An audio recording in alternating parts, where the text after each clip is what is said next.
আল্লাহ রসুল সাল্লাল্লাহু আলাইহি ওয়াসাল্লামকে আল্লাহ ডেকে বলেন ওয়াদ-দুহা, আলোর কসম। দুহা মানে আলো, কিরণ, এর কসম। ওয়াল-লাইলি ইযা সাজা, রাত যখন ছেয়ে যায়, অন্ধকার হয়ে যায়, ওই রাতের কসম।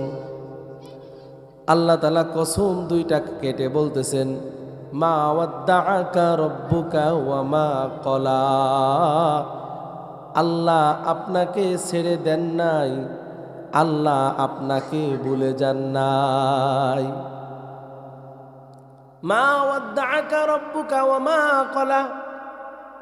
তাফসীরের মধ্যে প্রখ্যাত মুফাসসির আল্লামা ফখরুদ্দিন রাজি রাহিমাহুল্লাহ তার তাফসীর গ্রন্থ মাফাতিহুল গায়ব, ওই কিতাবের অপর নাম হলো তাফসীরে কাবীর। এই তাফসীরে কাবীরের মধ্যে উনি আরো দুইটা অর্থ করেছেন। উনি বলেন ওয়াদ-দুহা, হে নবী আপনার এলেমের নূরের তাজাল্লির কসম। ওয়াল-লাইলি ইযা সাজা, আপনার যে কালো চাদর সেই চাদরের কসম। মা ওয়াদ্দাআকা রব্বুকা ওয়া মা ক্বালা, আল্লাহ আপনাকে ছেড়ে দিবেন না, আল্লাহ আপনাকে ঠকাবেন না। তাফসীরের মধ্যে আরো একটা অর্থ করেন যেটা আরো সুন্দর, আরো মধুর। ইমাম ফখরুদ্দিন রাজি বলেন ওয়াদ-দুহা, হে নবী আপনার চেহারার নূরের কসম। ওয়াল-লাইলি ইযা সাজা, আপনার যে কালো বাবরি চুল, এই কালো বাবরি চুলের কসম। মা ওয়াদ্দাআকা রব্বুকা ওয়া মা ক্বালা, আল্লাহ তাআলা আপনাকে বলেন নাই, আল্লাহ আপনাকে ঠগান নাই। ওয়ালাল আখিরাতু খায়রুল লাকা মিনাল উলা। এত কথা বলার কারণ কি? কুরাইশ কাফেররা বলা শুরু করেছে নবী মুহাম্মদকে আল্লাহ তাআলা ভুলে গেছেন, নবী মুহাম্মদকে আল্লাহ তাআলা ছেড়ে দিছেন। এই জন্য নবী মুহাম্মদের এই হয় না, সেই হয় না। নবী মুহাম্মদ দাঁড়ে দাঁড়ে ঠোকর খায়, নবী মুহাম্মদের দুঃখ দুর্দশা যায় না। বাহিরের মানুষ যত তিতা কথা বলুক না কেন, মনে কিন্তু আঘাত কম লাগে। কিন্তু ঘরের মানুষ যদি একটা পচা কথা বা তেড়া কথা বলে, সেই কথার আঘাত কিন্তু দিলে বড় লাগে। এজন্য আরবিতে একটা প্রবাদ আছে, জারাহাতুস সিনানি লাহাল তিয়ামু ওয়া মা ইয়ালতামু মা জারাহাল লিসান। অস্ত্র দিয়ে যদি কারোর শরীরে আঘাত করা হয়, ছুরি দিয়ে, পিস্তল দিয়ে, যেভাবে আঘাত করা হোক না কেন, এর একটা প্রশমন আছে, একদিন না একদিন সেরে যায়, দাগটা মুছে যায়, জায়গায় ব্যান্ডেজ করলে রক্ত পড়া বন্ধ হয়ে যায়। কিন্তু জিহ্বা দিয়ে অন্তরে যে আঘাত করা হয়, এই আঘাত কিন্তু কখনোই কেউ ভুলতে পারে না। এজন্য আমাদেরকে কখনো কথার মাধ্যমে কাউকে কষ্ট দেওয়া যাবে না। তো যে কথা বলতেছিলাম, কুরাইশ কাফেররা বিভিন্নভাবে তিরস্কারমূলক কথা বলতেছে যে নবী মুহাম্মদকে তার খোদা আল্লাহ ভুলে গেছে। এই কথা চারিদিকে যখন ছড়ায় গেছে, কথা খাদিজা আল্লাহর রসুল সাল্লাল্লাহু আলাইহি ওয়াসাল্লামের বিবি খাদিজা বিনতে খুয়াইলিদ, তার কানে এই সংবাদ চলে গেছে।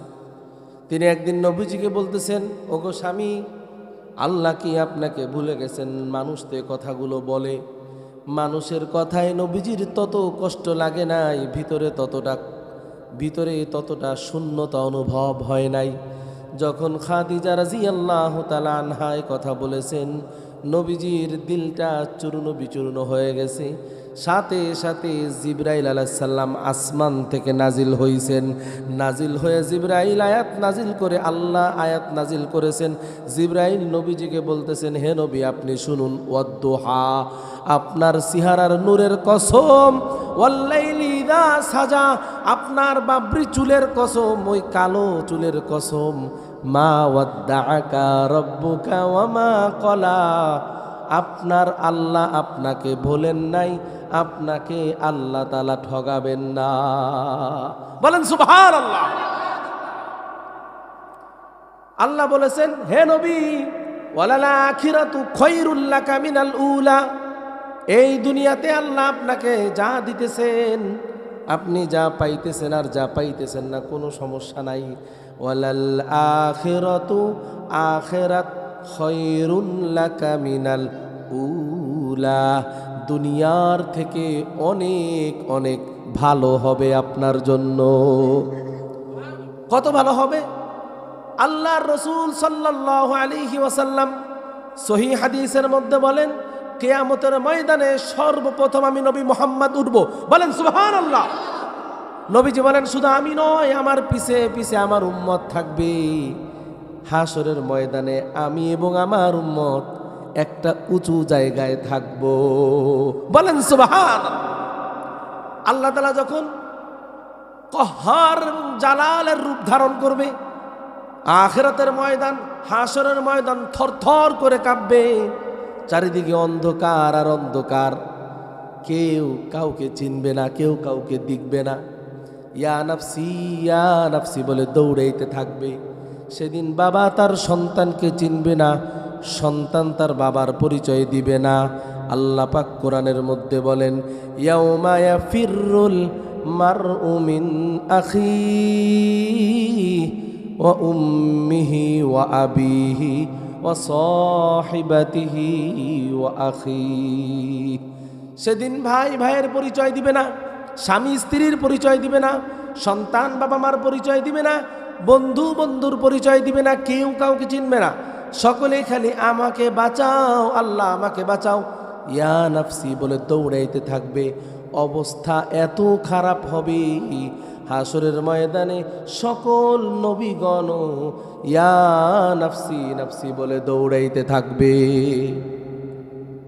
সব থেকে বড় চার রসুল, হজরত ইব্রাহিম, হজরত নূহ আলাইহিস সালাম, 5 জন, হজরত ঈসা এবং হজরত মুসা, সাথে আমাদের নবীজি 5 জন, আমাদের নবী বাদে বাকি 4 জন, তারাও ইয়া নাফসি বলে চিল্লাইতে থাকবে। নবী নূহ বলবে, ইয়া নাফসি, আয় আল্লাহ আমারে বাঁচাও। ওই যে আমার কিস্তির মধ্যে যারা ছিল তাদের কথা আমার মনে নাই, আমি ভুলে গেছি। ইব্রাহিম নবী, তিনি বলবেন, আমি ইসমাইলকে চিনি না, ইয়া নাফসি, আমাকে আল্লাহ তুমি বাঁচাও। মুসা আলাইহিস সালাম বলবে, আল্লাহ আমাকে বাঁচাও। ঈসা আলাইহিস সালাম বলবে, আমার মা মরিয়মের কথা ভুলে গেছি, আল্লাহ আমাকে বাঁচাও। সবাই যখন এই কঠিন পরিস্থিতিতে থাকবেন, তখন ওয়ালাল আখিরাতু খায়রুল লাকা মিনাল উলা, আল্লাহর নবীকে আল্লাহ তাআলা ইজ্জত দিবেন। দুনিয়ার সবাই ইয়া নাফসি বলবে, কিন্তু নবীজি এক কোনায় ইয়া উম্মতি উম্মতি বলে কাঁদতে থাকবেন। নবীজি বলতে থাকবেন, ও আল্লাহ আমার উম্মতকে বাঁচাও। আল্লাহ পাক রব্বুল আলামিন ততক্ষণ কারো শাফাআত গ্রহণ করবেন না যতক্ষণ আমাদের নবীজি শাফাআত না করবেন। আল্লাহর নবীকে আল্লাহ তাআলা হাসরের ময়দানে ইজ্জত দিবেন, আখিরাতে ইজ্জত দিবেন। এটা সূরাতুদ দুহার এই আয়াতের মধ্যে আল্লাহ বলে দিয়েছেন, ওয়ালাল আখিরাতু খায়রুল লাকা মিনাল উলা।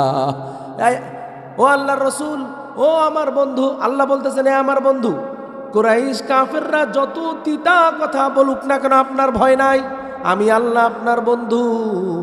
দুনিয়ার এই ক্ষণস্থায়ী কষ্টের জন্য আপনার জন্য অফুরন্ত অসীম সুখ এবং শান্তির ঠিকানা আখিরাতকে সব থেকে উজ্জ্বল মণ্ডিত করে দিব।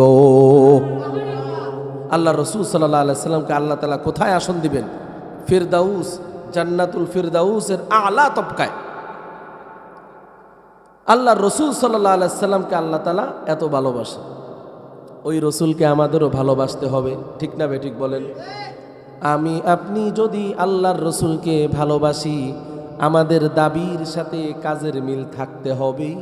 আল্লাহর নবীজি রহমাতুল লিল আলামিন হওয়ার পরেও আখিরাতের ময়দানে সবাই যখন ইয়া নাফসি বলে কাঁদতে থাকবে, সেই ময়দানেও আমাদের নবীজি ইয়া উম্মতি বলে কাঁদবেন। এত মান মর্যাদা থাকার পরেও দুনিয়াতে অনেক কষ্ট করেছেন নবীজি। দুনিয়ার কষ্টের কারণে আল্লাহর নবীজি কখনো হাল ছাড়েন নাই।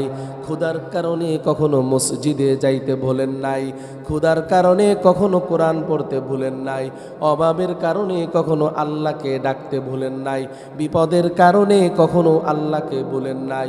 হাজার অসুস্থ হওয়ার পরেও নামাজের কথা ভুলেন নাই। নবীজি যখন মরজে মাউতে উপনীত হয়েছিলেন, মৃত্যুর সন্ধিক্ষণে কঠিন বিমার, 14 দিন পর্যন্ত বিছানায় শোয়া, তখনও নবীজি নামাজের কথা বলেন নাই। নবীজি ওয়াক্ত মতো নামাজ নিজে পড়েন নাই, শুধু সবাইকে নামাজের জন্য তাকিদ দিয়েছেন। আওয়াজ দিয়ে বলেন ঠিক কিনা বে ঠিক?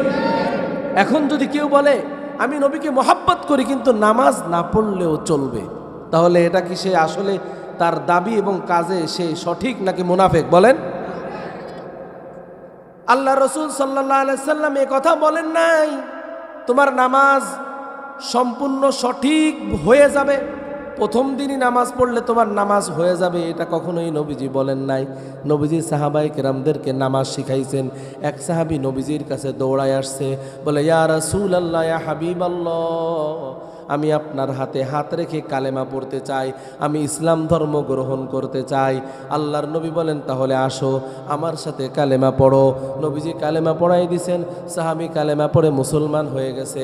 এরপরে যখন বাসায় গেছে, বাবা মা ঘর থেকে তাড়াই দিছে, বিবি তার সম্পর্ক ছেদ করে দিছে, সন্তান বাবার, মেয়ে কন্যা ছেলে বাবার কেউ কারো পরিচয় দেয় না, সমাজের মানুষ তাকে তিরস্কার করে দিছে।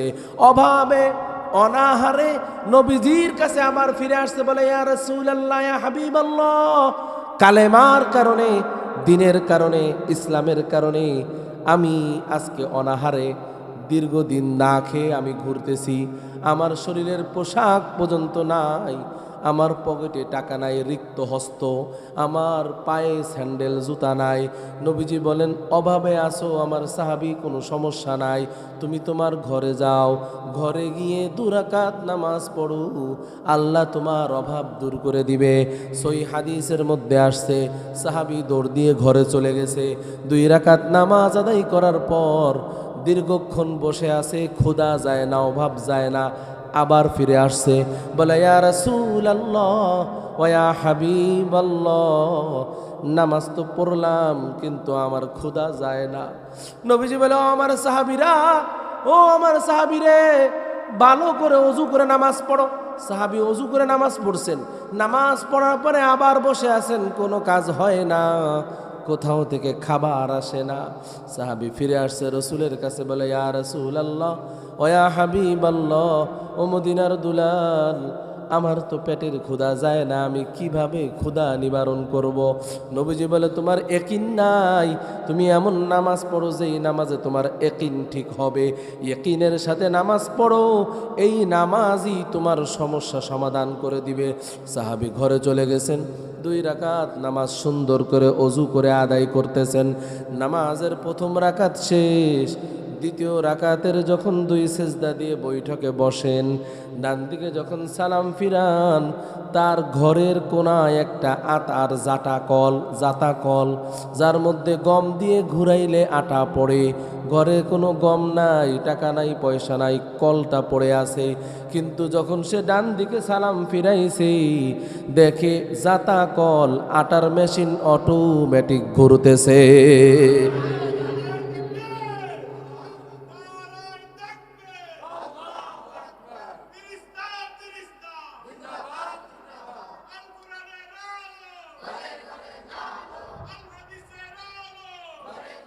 নবীজি সাল্লাল্লাহু আলাইহি ওয়াসাল্লাম, সাহাবী ফিরে গেছেন, অনেকক্ষণ ধরে দেখতেছে আটা কোর থেকে পড়ে, দূরের থেকে দেখা যায় না, কাছে গিয়ে দেখছে, দেখার সাথে সাথে মেশিন বন্ধ, আটার পাত্র ভরে উপসে পড়ে গেছে।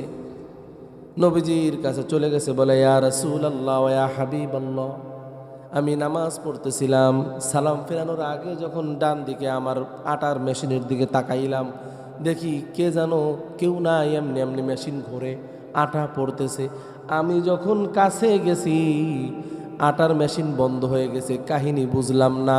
নবীজি বলেন, ও আমার সাহাবী রে, তোমার নামাজ এর ইয়াকিন এত কঠোর ছিল, তোমার এই নামাজের পাওয়ার এত বেশি ছিল, তুমি যেই নামাজ আদায় করেছিলে ওই ইয়াকিনের সাথে যদি তুমি নামাজ পড়তে থাকতে, কিয়ামত পর্যন্ত ওই আটার মেশিন থেকে আটা বের হতে থাকতো, আটা অটোমেটিক বের হতে থাকতো।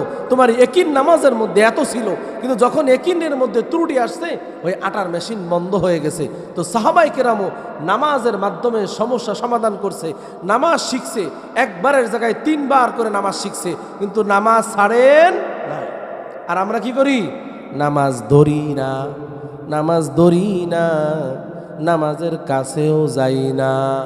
সাহাবাই কেরামের সরাসরি ফতোয়া, আমাদের এই যুগের বাংলাদেশের কোনো আলেমের ফতোয়া না, ভারতের কোনো আলেমের ফতোয়া না, দেওবন্দের কোনো আলেমের ফতোয়া না, কোনো তরিকার কোনো আলেমের ফতোয়া না, মক্কা মদিনার কোনো ফতোয়া না, স্বয়ং নবীজির সাহাবীদের সকলের ঐক্যমতের ফতোয়া। যদি কেউ ইচ্ছাকৃত নামাজ তরক করে দেয় সে কাফের। আল ফারকু বাইনাল মুসলিমি ওয়াল কাফিরি আস-সালাত। একজন মুসলমান আর কাফেরের মাঝে পার্থক্য হলো নামাজ। যে নামাজ পড়বে সে মুসলমান, যে নামাজ পড়বে না সে কাফের। নাউযুবিল্লাহি মিন যালিক। আমরা কোথায়? আল্লাহ রসুল কত কষ্ট করেছেন, এত মান এত সম্মান, তারপরেও কষ্ট করেছেন, নামাজ আদায় করেছেন। কেমন নামাজ পড়েছেন? নবীজি মক্কার প্রান্তে সেজদায় গেছেন আল্লাহর কাছে, পিছন থেকে আবু জাহেল উটের ভুড়ি, নারী বুড়ি নবীজির পিঠের উপরে রেখে চলে গেছে। নবীজি সাল্লাল্লাহু আলাইহি সাল্লাম সেজদায় গেছে, একদিন আবু জাহেল গামছা দিয়ে নবীজির গলায় চাপ দিয়ে ধরছে। বলেন নাউযুবিল্লাহ।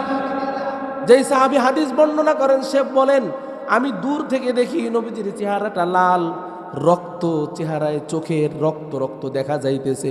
না জানি নবীজি ইন্তেকাল করে। নবীজি আবু জাহেলকে কিছু বলেন নাই। যতক্ষণ আবু জাহেল টান দিয়ে ধরছে নবীজি নামাজ ছাড়েন নাই। আবু জাহেল নিরুপায় হয়ে পাগল বলে ওই যে গামছা ওইটা ছেড়ে দিয়ে চলে গেছে, কিন্তু নবীজি তারপরেও নামাজ ছাড়ে নাই। নামাজ নবীজি ছাড়েন নাই। নবীজির কলিজার টুকরা হযরত হুসাইন রাদিয়াল্লাহু তাআলা আনহু, যিনি আমাদের সকল পুরুষের জান্নাতের সর্দার, হাসান এবং হুসাইন দুইজনের একজন হুসাইন রাদিয়াল্লাহু তাআলা আনহু কারবালার প্রান্তে কখন শাহাদাত বরণ করেছিলেন বলেন? তখন কি তিনি নাচতেছিলেন, গান করতেছিলেন? তখন কি তিনি জুয়া খেলার মধ্যে ছিলেন নাকি মদ পানে ছিলেন? তখন তিনি নামাজের মধ্যে ছিলেন। নবীজির কলিজার টুকরা হুসাইন রাদিয়াল্লাহু তাআলা আনহু নামাজের ওয়াক্ত চলে যাইতেছে, উনি নামাজ পড়তে চাইতেছেন, বিবি উনাকে নামাজ পড়তে দেয় না। বলে, আপনি যদি নামাজে দাঁড়ান শত্রুপক্ষ আপনাকে হত্যা করবে। হুসাইন রাদিয়াল্লাহু তাআলা আনহু বলেন, আমার নানা নামাজ প্রতিষ্ঠিত করার কারণে দুনিয়ায় কষ্ট করেছেন, এসেছেন নামাজ প্রতিষ্ঠিত করার কারণে। আমি তার কলিজার টুকরা হুসাইন যদি আজকে নামাজ ছেড়ে দেই, আমি আমার কেমন নানার নাতি হইলাম। আমি নামাজ ছাড়তে পারবো না। আমার মৃত্যু যদি হয় হবে, নামাজ আমি ছাড়বো না। কারবালার প্রান্তে যখন হুসাইন রাদিয়াল্লাহু তাআলা আনহু আল্লাহু আকবার বলে নামাজের সেজদায় গেলেন, কাফেররা, বেঈমানরা, নামদারি মুসলমান মুনাফিকরা দূর থেকে তীর মেরে সেজদারত অবস্থায় হুসাইন রাদিয়াল্লাহু তাআলা আনহুকে শাহাদাত করে দিছিলেন। ঠিক না ঠিক বলেন? আজকে এই নামাজ আমাদের দ্বারা কতটা অবহেলিত, কত কষ্ট হয় নামাজ পড়তে। আল্লাহর রাসূল এত কষ্ট করার পরেও নামাজ ছাড়েন নাই। হুসাইন রাদিয়াল্লাহু তাআলা আনহু নামাজ ছাড়েন নাই। হাসান রাদিয়াল্লাহু তাআলা আনহু নামাজ ছাড়েন নাই। আবু বকর রাদিয়াল্লাহু তাআলা আনহু নামাজ ছাড়েন নাই। ওমর রাদিয়াল্লাহু তাআলা আনহু নামাজ ছাড়েন নাই। ওসমান, আলী, কেউ কোনো সাহাবী, নবীজির কোনো সাহাবী ইচ্ছাকৃত নামাজ ছাড়েন নাই। আল্লাহর নবীর কোনো সাহাবী নামাজ ছাড়েন নাই। হযরত আবু বকর রাদিয়াল্লাহু তাআলা আনহুর নামাজ তো এমন ছিল। হযরত আবু বকর রাদিয়াল্লাহু তাআলা আনহু কেমন ছিলেন? নবীজির সামনে যদি একটা আয়না দেওয়া হইতো, নবীজি এই পাশে আয়নার মধ্যে যে থাকতো সে হলো আবু বক্কর রাদিয়াল্লাহু তাআলা আনহু। মানে হুবাহু নবীজির কপি। নিসবাতে ইত্তেহাদি বলে হযরত আবু বক্কর সিদ্দিক রাদিয়াল্লাহু তাআলা আনহুকে পুরা নবীজি সাল্লাল্লাহু আলাইহি সাল্লামকে অনুসরণ করেছেন। কিভাবে অনুসরণ করেছেন? যখন নবীজি সাল্লাল্লাহু আলাইহি ওয়াসাল্লামকে আল্লাহ রব্বুল আলামিন হুকুম দিলেন সফর করার জন্য, হিজরত করার জন্য, 6 মাস আগে আবু বক্করকে বলেছেন, আবু বক্কর যখন তখন আল্লাহর আদেশ আসতে পারে, মক্কা ছেড়ে মদিনায় যেতে হবে, রেডি থাইকো। আবু বক্কর রাদিয়াল্লাহু তাআলা 6 মাস পরে রাতের বেলায় যখন নবীজি সাল্লাল্লাহু আলাইহি সাল্লামকে আল্লাহ তাআলা বললেন, হে নবী আপনি হিজরতে বের হয়ে যান, নবীজি ঘর থেকে বের হয়ে গেলেন আবু বক্কর রাদিয়াল্লাহু তাআলা আনহুর ঘরে। আবু বক্কর রাদিয়াল্লাহু তাআলা আনহুর ঘরে একটা টাক দেওয়ার সাথে সাথেই দেখেন আবু বক্কর মাথায় গাট্টি বস্তা গোল করে দাঁড়ায় আছে। নবীজি বলেন, ও আবু বক্কর ঘটনা কি? হঠাৎ রাত্রে বেলা আমি তোমাকে এসে ডাকলাম, তুমি দরজার সামনে মাথায় গাট্টি নিয়ে দাঁড়ায় আছো, কারণ কি? হযরত আবু বক্কর সিদ্দিক রাদিয়াল্লাহু তাআলা আনহু বলেন, ও নবী, দয়াল নবী, আপনি 6 মাস আগে যখন বলেছেন আপনি হিজরত করবেন, আমি আবু বক্কর তখন থেকেই প্রতিদিন রাত্রে বেলায় মাথায় গাট্টি নিয়ে দরজায় হেলান দিয়ে দাঁড়ায় থাকি, কখন না জানি আপনি আসেন। আপনি যদি এক ডাকের জায়গায় 2 ডাক দেন, আপনি নবীর কষ্ট হবে, আমি আবু বক্কর এই কষ্ট সহ্য করতে পারবো না। আবু বক্কর সিদ্দিক রাদিয়াল্লাহু তাআলা আনহুকে নিয়ে নবীজি সফরে বের হয়েছেন, হিজরতে। গারে শহরের কাছে যখন গেছেন, উঁচু পাহাড়, যারা মক্কা মদিনায়, যারা হজে উমরায় গেছে তারা দেখছে ওই উঁচু পাহাড়ে নবীজি কিভাবে উঠবেন, রাতের বেলায় কষ্ট হয়ে যাবে। হযরত আবু বক্কর সিদ্দিক রাদিয়াল্লাহু তাআলা আনহু বলেন, ও রাসূল, এই যে আমার কাঁধ, এইটা আপনার পালকি, আপনি আপনার পালকিতে বসেন। নবীজিকে আবু বক্কর রাদিয়াল্লাহু তাআলা আনহু কাঁধে করে নিয়ে গারে শহরে গুহার কাছে উঠে গেছেন। যেখানে একজন মানুষ হেঁটে উঠতে কষ্ট হয়, নবীজিকে কষ্ট না দেওয়ার জন্য আবু বক্কর সিদ্দিক রাদিয়াল্লাহু তাআলা আনহু নবীজিকে কাঁধে করে নিয়ে সেখানে উঠছে। শুধু তাই নয়, নবীজিকে দাঁড় করেছেন, ইয়া রাসূলুল্লাহ দাঁড়ান, আমি গর্তের মধ্যে গিয়ে আগে দেখি কিছু আছে কিনা।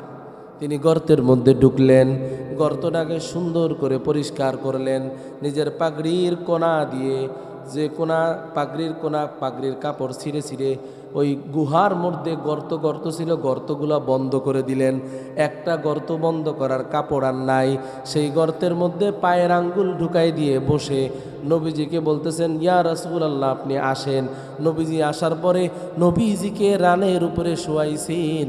ঘটনাক্রমে একটা সাপ এসে আবু বক্কর সিদ্দিক রাদিয়াল্লাহু তাআলা আনহুর ওই পা যেই ফুটাই দিয়েছে, সেই ফুটায় পায়ে এসে কামড় দিছে। সাপের বিষ এত বেশি, আবু বক্কর সিদ্দিক রাদিয়াল্লাহু তাআলা আনহু চিল্লায় কাঁদতে পারতেছেন না, চেহারাটা নীল হয়ে গেছে, চোখ থেকে এক ফোঁটা পানি নবীজির চেহারা মোবারকের উপরে পড়েছে। নবীজি সাল্লাল্লাহু আলাইহি ওয়াসাল্লাম বলেন, সাথে সাথে চোখ খুলে তাকায় বলেন, ও বন্ধু, আপনার কি হয়েছে? আপনার চেহারা কেন এমন নীল হয়ে আছে? আবু বক্কর সিদ্দিক রাদিয়াল্লাহু তাআলা আনহু বলেন, ইয়া রাসূলুল্লাহ, ইয়া হাবিবাল্লাহ, যেই ফুটার মধ্যে আমি আঙ্গুল দিয়ে বসেছি, ওই আঙ্গুলে বারবার বারবার সাপ সবল দিতেছে। তারপরেও আমি আমার পাও সরাইতেছি না, কারণ যদি পাও সরাই ওই সাপ যদি বের হয়ে আপনাকে কামড়ায়, এজন্য আমি আবু বক্কর পাও সরাইতেছি না। নবীজি সাল্লাল্লাহু আলাইহি সাল্লাম ক্ষত স্থানে থুতু মোবারক লাগাই দিয়েছেন, সাথে সাথে বিষের ব্যথা নিবারণ হয়ে গেছে। বলেন সুবহানাল্লাহ। সাপ বের হয়ে গেছে। আল্লাহর নবী সাল্লাল্লাহু আলাইহি সাল্লাম সাপকে বলতেছে, ও জালেম, তুই আমার বন্ধু আবু বক্করকে কেন কামড়াইলি? আল্লাহ তাআলা সাপের জবান খুলে দিয়েছেন। সাপে বলে, আজাইবুল হায়াওয়ানাত কিতাবের মধ্যে আসছে, সাপে বলে, ইয়া রাসূলুল্লাহ, ইয়া হাবিবাল্লাহ, আজ থেকে 100 বছর আগে আমি এক কিতাবি আসমানি কিতাবের তালিম হইতেছিল এক জায়গায়, তার পাশ দিয়ে আমি সাপ যাইতেছিলাম, আমি শুনতেছিলাম ওই পূর্বের ঈসা নবীর আসমানি কিতাবের মধ্যে ছিল আপনি এক সময় মক্কা থেকে মদিনায় হিজরত করবেন, প্রতিমধ্যে এক গর্তের মধ্যে আপনি থাকবেন, এই সেই গর্ত। আমি এই 100 বছর ধরে সাপ খেয়ে না খেয়ে এই গর্তের মধ্যে আসি। আমি এতগুলা গর্তের মধ্যে ফুটা করে রাখছি যাতে করে আপনাকে কাছের থেকে দেখতে পারি, আপনার বরকত আমি নিতে পারি। আপনি তো রহমাতুল্লিল আলামিন, আপনার রহমত বরকত আমি দেখতে চাই। কিন্তু আপনার বন্ধু জালেম আবু বকর তার পাগড়ি ছিঁড়ে ছিঁড়ে সবগুলা ফুটা বন্ধ করে দিছে, একটা ফুটা বাকি ছিল, সেই ফুটার মধ্যেও তার পাওটা ঢুকায় রাখছে। বলেন সুবহানাল্লাহ। সাপেও নবীজিকে ভালোবাসছে, আমরা নবীজিকে ভালোবাসতে পারি না। সাপেও নবীজিকে মহব্বত করছে, কিন্তু আমরা মানুষ হইয়া উম্মত হইয়া নবীজিকে ভালোবাসতে পারি নাই। আল্লাহর নবী কি হযরত আবু বকর রাদিয়াল্লাহু তাআলা আনহু কত ভালোবাসছেন। এক জায়গায় দুই জায়গায় নয়, একটা দুইটা ঘটনা নয়। আল্লাহর নবীর যেমনে মৃত্যু হইছে, আবু বকর রাদিয়াল্লাহু তাআলা আনহুর মৃত্যু প্রায় কাছাকাছি। নবীজির মৃত্যু কেমন হয়েছে? যখন মরজে মাউতে 14 দিন বিছানায় শায়িত, তখন আয়েশা সিদ্দিকা রাদিয়াল্লাহু তাআলা আনহাকে ডেকে নবীজি বলেন, ও আয়েশা, ওই যে খায়বারে যুদ্ধের সময় এক ইহুদি নারী গোশতের মধ্যে বিষ মিশায় আমাকে দিছিল, আমি মুখের মধ্যে নিয়ে চাবাইছিলাম, গিলার আগেই জিবরাইল চলে আসছে আসমান থেকে, ও নবী এই গোশ আপনি চাবায়েন না। এই মহিলা ইহুদি, এই মহিলা গোশতের মধ্যে বিষ মিশায় রাখছে, আপনি গোশ ফেলে দেন। নবীজি মুখের থেকে গোশ ফেলে দিছিলেন, তারপরেও একটু রস ভিতরে চলে গেছিল। প্রতি বছর ওই বিষের যন্ত্রণা নবীজিকে প্রতি বছর একবার মরজে মাউতে শেষ সময় নবীজির যখন একেবারে বিছানায় শায়িত, তখনও সেই ব্যথায় নবীজি কাতর। আল্লাহর নবীকে আল্লাহ তাআলা শাহাদাতের মৃত্যু দিছেন। কারণ মুফাসসিরিনে কেরাম, মুহাদ্দিসিনে কেরাম, ফুকাহায়ে কেরামগণ বলেন, যদি কেউ বিষ পানে মারা যায়, যদি কেউ কাউকে বিষ প্রয়োগ করে মারে, তাহলে সে শাহাদাতের মৃত্যু পায়। যদি কেউ কাউকে বিষ প্রয়োগ করে মারে, তাহলে সে কিসের মৃত্যু পায় বলেন? শাহাদাতের মৃত্যু পায়, সে শহীদ। তা আল্লাহর নবীজি শহীদ, শাহাদাতের মর্তবা পেয়েছেন নবীজি সাল্লাল্লাহু আলাইহি সাল্লাম। হযরত আবু বকর সিদ্দিক রাদিয়াল্লাহু তাআলা আনহুর ঘটনাও কিন্তু এমন। নবী হযরত আবু বকর সিদ্দিক রাদিয়াল্লাহু তাআলা আনহু, তাকেও বিষ প্রয়োগ করে শাহাদাত বরণ করানো হয়েছে। হযরত ওমর রাদিয়াল্লাহু তাআলা আনহুকেও বিষের খঞ্জর দিয়ে আঘাত করে মারা হয়েছে। হযরত ওসমান রাদিয়াল্লাহু তাআলা আনহুকেও, হযরত আলী রাদিয়াল্লাহু তাআলা আনহুকেও। সাহাবায়ে কেরাম নবীজির প্রতিচ্ছবি ছিল, শুধু ভালোবাসছেন এতটুকুই নয়, জীবনের জন্ম থেকে মৃত্যু পর্যন্ত প্রতিটা ধাপ, প্রতিটা কাজ, প্রতিটা মুহূর্ত রাসূলুল্লাহ সাল্লাল্লাহু আলাইহি সাল্লামের অনুসরণ করেছেন। ঠিক কিনা বেঠিক? আওয়াজ দিয়ে বলেন। আমাদের এটা করতে হবে, তাহলে সফলতা, নতুবা কোনো সফলতা পাওয়া যাবে। আল্লাহ রসুলকে আল্লাহ বলতেছেন, ওয়ালাল আখিরাতু খায়রুল লাকা মিনাল উলা। ক্ষণিকের দুনিয়ায় যতটুকুই কষ্ট হোক না কেন, আখিরাত আল্লাহ তাআলা আপনার জন্য প্রস্তুত করে রাখছে। আল্লাহর নবী সাল্লাল্লাহু আলাইহি ওয়াসাল্লামকে আল্লাহ তাআলা সান্ত্বনা দিতেছেন, ওয়ালাল আখিরাতু খায়রুল লাকা মিনাল উলা ওয়ালা সাউফা ইউতিকা রব্বুকা ফাতারদা। ওয়ালা সাউফা ইউতিকা রব্বুকা ফাতারদা। আল্লাহ তাআলা আপনাকে এত দেবেন, এত দেবেন, এত দেবেন, সাথে সাথে আপনি সন্তুষ্ট হয়ে যাবেন। আল্লাহর নবীকে আল্লাহ তাআলা এত দিবেন আখিরাতের ময়দানে কল্পনাও করতে পারবেন না। সেটা কি? মুফাসসিরিনে কিরাম আয়াতের ব্যাখ্যায় তাফসীরের মধ্যে বলেন, হাসরের ময়দানে সকলেই যখন ইয়া নাফসি বলে কাঁদতে থাকবে, তখন নবীজি নিজের আঁচলটা এভাবে ধরে ইয়া উম্মতি উম্মতি বলে কাঁদতে থাকবেন।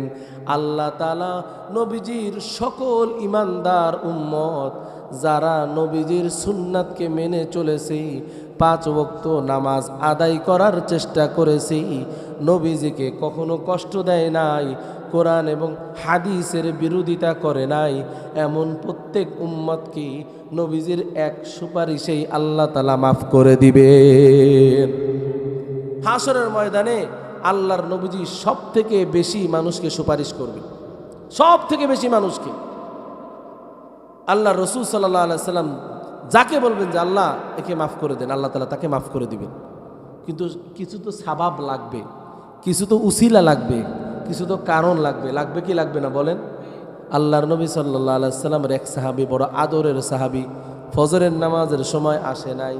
সালাম ফিরানোর পরে নবীজি প্রতিদিন ফজরের পরে ঘুরে বসেন, সাহাবীদের সাথে কথা বলেন।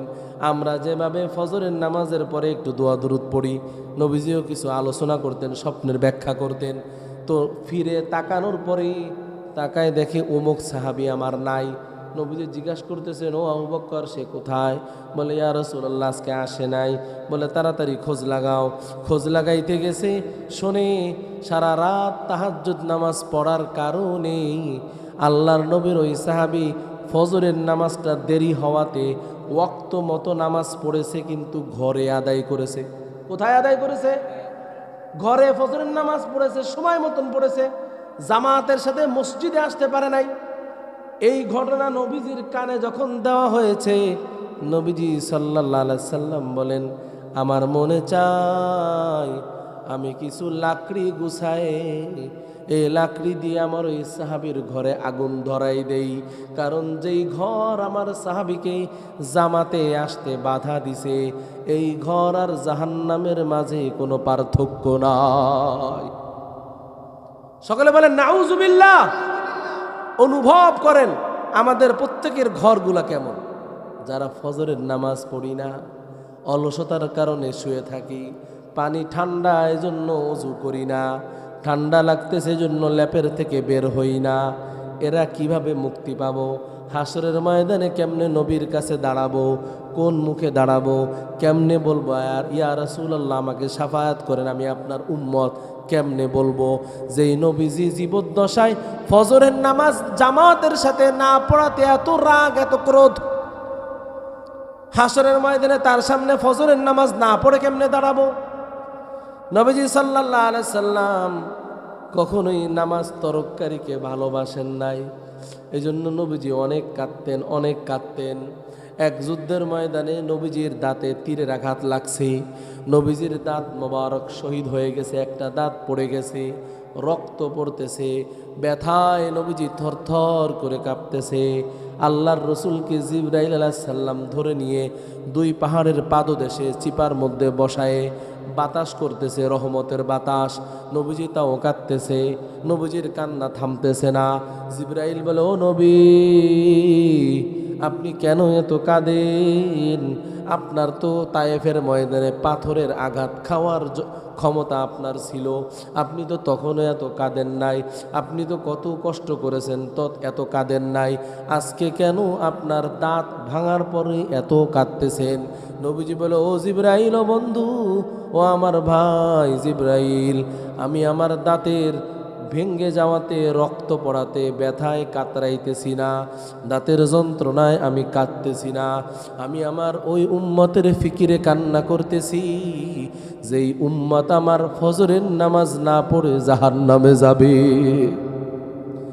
আমার যেই উম্মত জোহরের নামাজ তরক করে জাহান্নামে যাবে, আমার যে উম্মত কোরআন জীবনে না ধরে জাহান্নামে যাবে, আমার যে উম্মত না বুঝে শরীয়তের বিরোধিতা করার কারণে জাহান্নামে যাবে, ওই জাহান্নামের আগুন যখন আমার উম্মতকে পুড়াবে, আমি নবী মুহাম্মদ এটা সহ্য করতে পারবো না। এই জন্য সেই যন্ত্রণায় কাঁদি। আমাদের জন্য নবীজি 1450-1500 বছর আগে কেঁদে গেছেন, এখনও নবীজি রওজায়ে আতহারে কাঁদতেছেন। ও উম্মত, সলাত সলাত সলাত, নামাজ পড়ো, নামাজ পড়ো, নামাজ পড়লে মুক্তি পাবা। নামাজ হলো মিফতাহুল জান্নাতি সলাহ, নামাজ হলো জান্নাতের চাবি। ও উম্মত, হাসরের ময়দানে আল্লাহ তাআলা জান্নাতের মেন চাবি নবীজির হাতে দেবে। মেন চাবি মানে বুঝেন? আপনাদের যে এসকিউ ফ্যাক্টরি আছে, ফ্যাক্টরির মধ্যে অনেক বিল্ডিং আছে, বিল্ডিংয়ের মধ্যে আরও বড় বড় অফিস আছে, অফিসের মধ্যে আরও কতগুলা বাক্সা আছে, বাক্সার চাবি একটা, অফিসের চাবি একটা, বিল্ডিংয়ের চাবি একটা, আর মেন এসকিউ কোম্পানির গেটের চাবি আর একটা। ঠিক না বে ঠিক? অনুরূপভাবে জান্নাতের চাবি, যার যার জান্নাতের চাবি তার তার কাছে থাকবে, কিন্তু মেন জান্নাতের দরজার চাবি থাকবে নবীজির হাতে। নবীজি বলেন, মিফতাহুল জান্নাতিস সালাহ। ও আমার উম্মত, দুনিয়াতে তুমি আর যতই নেক আমল করো না কেন, যদি তুমি নামাজ পড়ো, এই নামাজ হলো তোমার জান্নাতের চাবি। তোমার জান্নাত পরিপূর্ণ তৈরি, চাবিটা নাই, মানে তুমি নামাজ পড়ো নাই, দাঁড়ায় থাকা লাগবে, কত শত লক্ষ কোটি বছর জাহান্নামে পড়া লাগবে, কেউ জানে না। কবে যে আল্লাহ জান্নাতে দিবে এটা আল্লাহই জানেন। এই জন্য ভাই, নামাজ আগে পড়তে হবে। যদি নামাজ ঠিকঠাক পড়ি, যদি সুন্নাত তরিকায় দাড়িটা রাখার চেষ্টা করি, যদি সুন্নাতি পোশাক পরি, যদি নবীজিকে ভালোবেসে নবীজির সিরাত সুরাত মেনে চলার চেষ্টা করি, ওই হাসরের ময়দানে নবীজি আমাকেও শাফাআত করবেন। ঠিক কিনা বেঠিক বলেন? হাসরের ময়দানে কঠিন অন্ধকার হবে, অন্ধকার। এরপরে যখন সূর্য উঠবে, কাছে চলে আসবে, কত কাছে, একেবারে কাছে। সূর্যের উল্টা পিঠের আলোর তেজ আমরা সইতে পারি না। হাসরের ময়দানে সূর্যর ফিল্টার আসল যেই পিঠে আসল গরম সেই দিক দেওয়া হবে। হাসরের ময়দানে গুনাহগারদের মাথার চাড়াগুলো টাস টাস করে ফেটে যাবে। ভাতের মার যেভাবে উতলায়, মাথার ঘিলুগুলা সেভাবে টকবক করতে থাকবে, ঘামাইতে থাকবে, শরীরের ঘাম রক্ত পুজ বের হতে থাকবে। বের হতে হতে হাসরের ময়দান ডুবে যাবে। যে যতটুকু গুনাহ করেছে সে ততটুকু হাবুডুবু খাবে। কেউ তার হাঁটু পর্যন্ত ঘামের মধ্যে চলবে, কেউ মাজা পর্যন্ত ঘাম, আর কারো ঘাম হবে নাক পর্যন্ত, আর কারো ঘাম তার মাথার উপায়ে ডুবতে থাকবে ঘামের মধ্যে, পুজের মধ্যে, রক্তের মধ্যে। পাপ যত, তার রক্ত পুজ আর ওই ঘাম তত বেশি হবে। এক পর্যায়ে সূর্যের তাপে এই সব ঘাম রক্ত পুজ শুকায় যাবে, মাটিটা একেবারে তামা হয়ে যাবে, পুড়ে যাবে, পুড়ে যাবে। তখন সবাই চিৎকার করতে থাকবে, পানির পিপাসায় জিহ্বাগুলো নাভি পর্যন্ত ঝুলে যাবে। পিপাসার কারণে জিহ্বাগুলো ঝুলে যাবে, চিৎকার করবে, কেউ পানি পাবে না।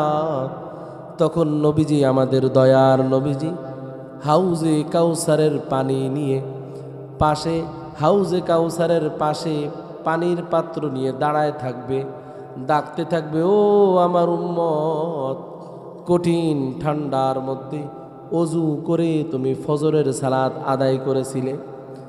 গোটা দুনিয়া যখন কোরআন হাদিসের বিপক্ষে, সবাই যখন দাড়ি কাটতে বলে, তখন তুমি আমার নবীর সুন্নাত দাড়ি রেখেছিলে। সবাই যখন সুদ ঘুষ রাহাজানি দুর্নীতি আর অন্যায় অবিচার জুলুমের মধ্যে লিপ্ত, তখন তুমি ইনসাফ কায়েম করেছিলে। তোমার পরিবারকে তুমি পর্দা করাইছিলে, তুমি কোরআন পড়ার চেষ্টা করেছিলে, সন্তানকে তুমি মাদ্রাসায় দিছিলে, এলাকার মধ্যে যেই মসজিদ ছিল সেই মসজিদে তুমি নামাজ আদায় করেছিলে, মসজিদে সহযোগিতা করেছিলে, মাদ্রাসায় সহযোগিতা করেছিলে। কত ভালো কাজ, অনেক প্রকারের নেক আমল আছে, ইত্যাদি ইত্যাদি।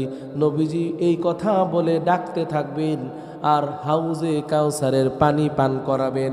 যেই ব্যক্তি এক ঢোক হাউজে কাউসারের পানি পান করবে, তার আর জীবনে, তার আর কোনোদিন কোশ্চিন কালেও তার আর পিপাসা হবে না। বলেন সুবহানাল্লাহ। আর কখনো পিপাসা হবে? ক্ষণিকের এই দুনিয়ায় সামান্য পিপাসা মিটানোর জন্য আমাদের কত কষ্ট, কত প্রস্তুতি, আমাদের কত ব্যয়, আমাদের কত আয়োজন। কিন্তু যেই জিন্দেগি শুরু হবে আর শেষ হবে না, ওই আখিরাতের জিন্দেগির পিপাসা মিটানোর জন্য আমাদের কোনো প্রস্তুতি নাই, আমাদের কোনো প্রস্তুতি নাই। ওই আখিরাতের পিপাসা মিটানোর জন্য আমাদের প্রস্তুতি গ্রহণ করতে হবে। আল্লাহ রসুল সাল্লাল্লাহু আলাইহি ওয়াসাল্লাম সহিহ হাদিসের মধ্যে বলেন, আদ দুনিয়া মাজরাআতুন লিল আখিরা। দুনিয়াটা হলো আখেরাতের ক্ষেত স্বরূপ। ক্ষেতের মধ্যে ফসল ফলায় মানুষ, নিজে কিছু খায় আর বাজারে নিয়ে কিছু বেচলে কিছু টাকা হয়, তা দিয়ে আবার চারা কিনে, বিচি কিনে আবার ছড়ায়, আর এক জমিনে ফসল ফলায়। আল্লাহর নবী বলেন আখেরাত হলো, দুনিয়াটা হলো আখেরাতের ক্ষেত। এই দুনিয়াতে ফসল ফলাও আর এই ফসল আখেরাতে তুমি ভোগ করবা।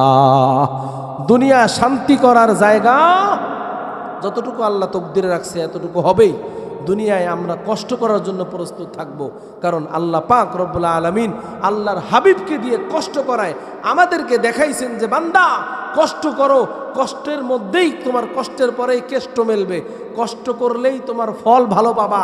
দুনিয়াতে কষ্ট করলেই আখেরাতে ভালো পাবা, জান্নাত পাবা। দুনিয়াতে যদি কোনোদিন মদ না পান করো, আখেরাতে শারাবান তহুরা পান করবা। দুনিয়াতে যদি কোনোদিন অবৈধ পানি পান না করো, আখেরাতের ময়দানে খিতামুহু মিস্ক অফি যালিকা ফালইয়াতানাফাসিল মুতানাফিসুন। আল্লাহ তাআলা মোহর দিয়ে, আল্লাহ তাআলা সিল মেরে জান্নাতের বিশেষ এক প্রকার পানীয় জান্নাতীদেরকে পান করাবেন। সেই পানি কখনো জাহান্নামীরা পাবে, জাহান্নামীরা চিৎকার করে ডাকতে থাকবে। দুনিয়াতে যারা নামাজ পড়ে নাই, যারা কোরআন পড়ে নাই, নামাজকে অবজ্ঞা করেছে, কোরআনকে অবজ্ঞা করেছে, আল্লাহর রসুলকে যারা ভালোবাসে নাই, ইজ্জত দেয় নাই, যারা ইসলামকে নিয়ে কটাক্ষ করেছে, হাসরের ময়দানে তারা কঠিন আযাবের মধ্যে থাকবে। তারা সেদিন চিৎকার করে ডাকতে থাকবে। কোরআনের কথা আল্লাহ বলে দিয়েছেন, যেই আল্লাহ আসমান সৃষ্টি করেছেন, জমিন সৃষ্টি করেছেন, যেই আল্লাহ আপনাকে আমাকে সৃষ্টি করেছেন, এই মসজিদের মধ্যে যে আল্লাহ আপনাকে আমাকে বসাইছেন, আপনি আমি যতটুকু সত্য, আল্লাহ যতটুকু সত্য, আল্লাহর বাণী ততটুকু সত্য। কোরআনের কথা, ওয়ানাদা আসহাবুল আরাফ ওয়ানাদা আসহাবুন নারি আসহাবাল জান্নাতি আন আফিদু আলাইনা মিনাল মাই আও মিম্মা রাযাকাকুমুল্লাহ। জাহান্নামীরা জান্নাতীদেরকে ডেকে বলবে, ভাই খিতামুহু মিস্ক, ওই পানিটা দাও, পানি একটু খাবো। সারা জীবন এই জাহান্নামের মধ্যে ঢুকছি আর পানি পাই নাই, যতই পানি চাই জাহান্নামের ফেরেশতারা গরম পানি দেয়, যেই পানি খাওয়ার সাথে সাথে জিব্বা, নাড়ি বুড়ি, নলি মলি সব গলে গলে পিছনের রাস্তা দিয়ে বের হয়ে যায়, পেটের মধ্যে আগুন ধরে যায়, আর পানি পাই না। পিপাসা মেটে না, পিপাসা শুধু বাড়ে। ও আমার ভাই জান্নাতি ভাই, জান্নাত থেকে একটু পানি দাও, আমার পিপাসা মিটাবো। তখন জান্নাতীরা বলবে, ইন্নাল্লাহা হাররামাহুমা আলাল কাফিরিন। কাফেরদের জন্য আল্লাহ তাআলা জান্নাতের পানি আর খাবারকে হারাম করে দিয়েছেন। বলেন নাউযুবিল্লাহ। ক্ষণিকের দুনিয়ায় আরাম আয়েশ করে কোনো লাভ নাই। আজকে তোমার টাকা আছে, তুমি নামাজ না পড়ে হোটেলে যায় খাও, রেস্টুরেন্টে যায় খাও, পিকনিক করো, নামাজ না পড়ে পার্টি করো, আবাজ সব কাজ করো, কিন্তু নামাজ পড়ো না, আল্লাহকে মানো না, নবীকে মানো না, কোরআন পড়ো না। ও বান্দা, ওই দিন তুমি কাঁদবা, শুধু কাঁদবা, কান্না করবা, তোমার কান্না শোনার লোক কেউ থাকবে না। যতই কান্না করো, তোমার কান্নার জবাব কিন্তু কেউ দিবে না, কেউ দিবে না। সেদিন জানো জবাব কেউ দিবে না। এই জন্য ক্ষণিকের দুনিয়ায় কষ্টের জন্য প্রস্তুত থাকতে হবে। আল্লাহ রব্বুল আলামিন বলেন, ওয়ালা সাউফা ইউতিকা রব্বুকা ফাতারদা। ও নবী, আপনাকে আমি এত দেব যে আপনি খুশি হয়ে যাবেন। অর্থাৎ উম্মতে মুহাম্মাদির অনেক উম্মতকে আল্লাহ তাআলা নবীজির শাফাআতের মাধ্যমে জান্নাতে দিবেন, এত দিবেন যে নবীজি খুশি হয়ে যাবেন, নবীজি খুশি হয়ে যাবেন। আমরা কি চাই হাসরের ময়দানে নবীজিকে খুশি করতে? তাহলে আমাদের নামাজ পড়তে হবে, নবীজিকে মান্য করতে হবে, নবীজিকে ভালোবাসতে হবে, নবীজির জন্য জীবনটাকে উৎসর্গ করে দিতে হবে, অন্য কারোর জন্য নয়। এ জীবন আল্লাহ দিছে, জীবন কোরবানি করতে হবে আল্লাহর রাস্তায়, নবীর ভালোবাসায়। ঠিক কিনা বেঠিক? আওয়াজ দিয়ে বলেন। আল্লাহ রাব্বুল আলামিন নবীকে ডেকে বলেন, হে নবী, কুরাইশ কাফেররা আপনাকে অনেক তিতা কথা বলতেছে, আপনাকে আমি ঠগাইছি, আপনাকে আমি ভুলে গেছি, ইত্যাদি ইত্যাদি। হে নবী, আপনি ওদের কথা শোনেন না, ওদের কথা শুনেন না। ওরা যা বলে বলুক, ওরা পাগলের প্রলাপ ছাড়বে, এইসব শোনার সময় নাই। আপনি আপনার অতীত ভাবেন। আলাম ইয়াজিদিকা ইয়াতীমান ফাআওয়া। হে নবী, আমি কি আপনাকে এতিম পাই নাই? আপনি এতিম ছিলেন, এতিমান ফাআওয়া, আমি আপনাকে আশ্রয় দিছি। আল্লাহ তাআলা নবীজিকে আশ্রয় দিছিলেন। নবীজি এতিম ছিলেন, রিক্ত হস্ত ছিলেন। আল্লাহর নবীকে আল্লাহ তাআলা খাদিজাতুল কুবরা রাদিয়াল্লাহু তাআলা আনহার সাথে বিবাহের মাধ্যমে অর্থনৈতিক দৈন্যতা থেকে হেফাজত করেছিলেন। ঠিক কিনা ঠিক বলেন? নবীজি ব্যবসায়িক ছিলেন না? কার ব্যবসা করতেন? খাদিজা রাদিয়াল্লাহু তাআলা আনহার ব্যবসা। নবীজি সাল্লাল্লাহু আলাইহি সাল্লামকে আল্লাহ তাআলা দুনিয়ার কষ্ট যতটুকু দেওয়ার আল্লাহ দিছেন, ইজ্জতও আল্লাহ তাআলা দিছেন। এই জন্য আল্লাহ বলতেছেন, আপনি তো একেবারেই এতিম ছিলেন। আলাম ইয়াজিদিকা ইয়াতীমান, আমি আপনাকে এতিম থেকে ফাআওয়া পরে আশ্রয় দিছি। ওয়া ওয়াজাদাকা দাল্লান ফাহাদা, আমি আপনাকে উদ্ভ্রান্ত পেয়েছিলাম। ফাআওয়া, আমি আপনাকে ঠিকানা দিয়েছি। ওয়াজাদাকা দাল্লান ফাহাদা, আপনাকে আমি হেদায়েত করেছি। আল্লাহর নবী সাল্লাল্লাহু আলাইহি ওয়াসাল্লাম হিজরতের সময় রাতের অন্ধকারে কোন রাস্তা দিয়ে কোন দিকে যাইতে হবে হেদায়েত কে করেছিলেন? জোরে বলেন, কে হেদায়েত করেছিলেন? ওয়াজাদাকা আইলান ফাআগনা, আপনি গরিব ছিলেন, আল্লাহ আপনাকে ধনী করে দিছি। আমি আল্লাহ আপনাকে ধনী করে দিছি। ফাআম্মাল ইয়াতীমা ফালা তাকহার, সুতরাং কোনো এতিমকে আপনি কষ্ট দিয়েন না, তাড়াই দিয়েন না। ওয়া আম্মাস সাইলা ফালা তানহার, কোনো ভিক্ষুক যদি আপনার কাছে হাত পাতে তাকে আপনি ধমক দিয়েন না। ওয়া আম্মা বিনি'মাতি রাব্বিকা ফাহাদ্দিস, আল্লাহ আপনাকে যে নিয়ামত দিছে এইগুলা মানুষকে বেশি বেশি করে শোনান। আল্লাহর নবী আল্লাহর গুণগান গাইছেন। কত গুণগান গাইছেন, আল্লাহর ইবাদত করছেন, কত ইবাদত করছেন, এর কোনো নমুনা নাই। আল্লাহর নবীর কোনো তুলনা নাই। নবীজির জন্য কোনো দরকার ছিল না, তিনি তো রহমাতুল্লিল আলামিন। ইবাদত না করলেও নবী নবী, তারপরেও কষ্ট করেছেন, এত নামাজ পড়েছেন, এত নামাজ পড়েছেন।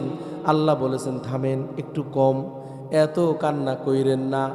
আল্লাহর নবীকে আল্লাহ বলেন, ইয়া আইয়ুহাল মুজাম্মিল, ইয়া আইয়ুহাল মুদ্দাসির, নামাজ পড়তেও বলেছেন, আবার অতিরিক্ত কষ্ট করলেন আল্লাহর নবীকে আল্লাহ তাআলা থামতেও বলেছেন। আল্লাহর নবীকে আল্লাহ তাআলা থামাই দিয়েছেন। আল্লাহর নবীকে আল্লাহ তাআলা কাঁদতে কাঁদতে নিষেধ করেছেন।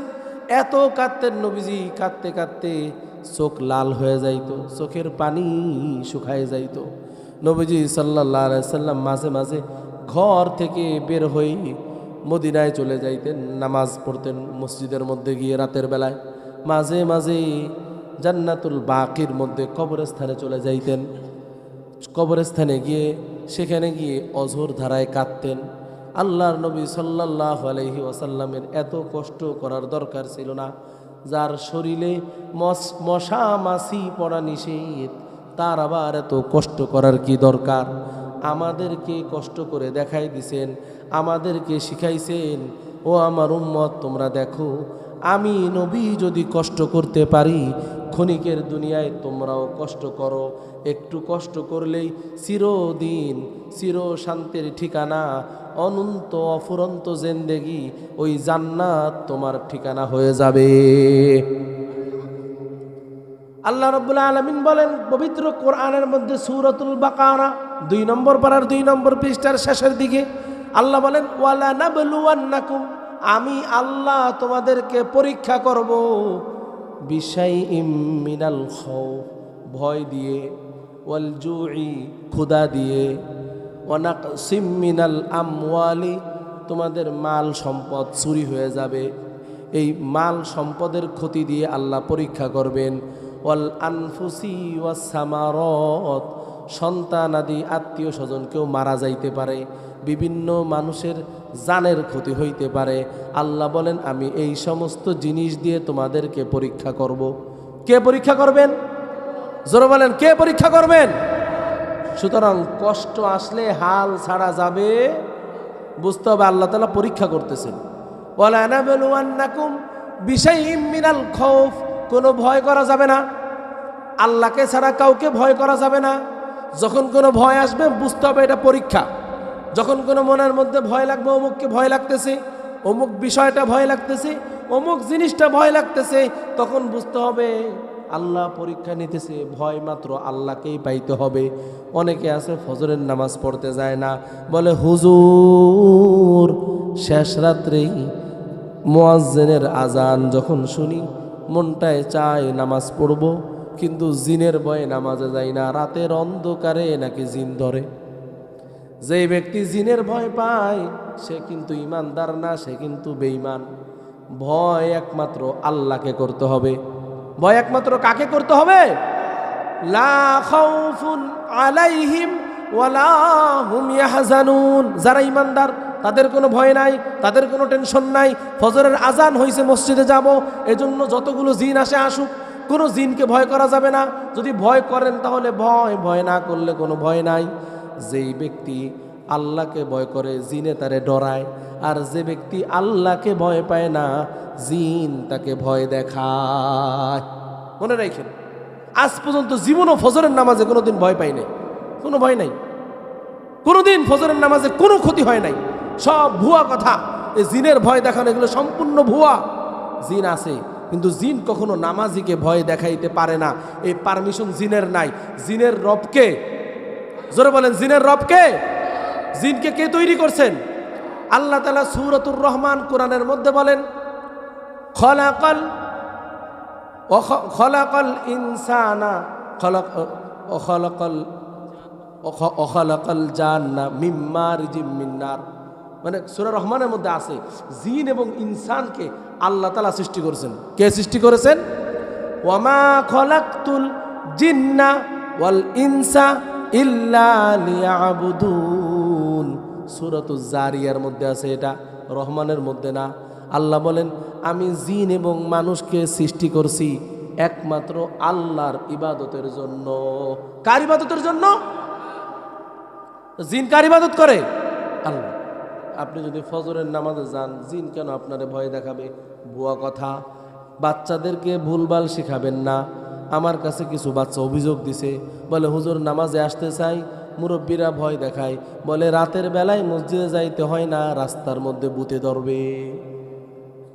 যেই ব্যক্তি এই কথা বলছে বাচ্চাকে, সে নিজেও বেঈমান, বাচ্চাকেও বেঈমানই শিখাইল। ভূতে আবার কিসের? এসব কিছুই না। নামাজের জন্য কোনো কিছু বাধা হতে পারে না। নামাজ কার হুকুম? আল্লাহর হুকুম। আল্লাহ বলেন আমি তোমাদেরকে ভয় দিয়ে পরীক্ষা নিব। আমি আপনি যদি ভয়ের কারণে পরীক্ষায় ফেল করি তাহলে কিন্তু জাহান্নাম। আর যদি ভয় না পাই, একমাত্র আল্লাহকে ভয় পাই, তাহলে আমাদের জন্য জান্নাত।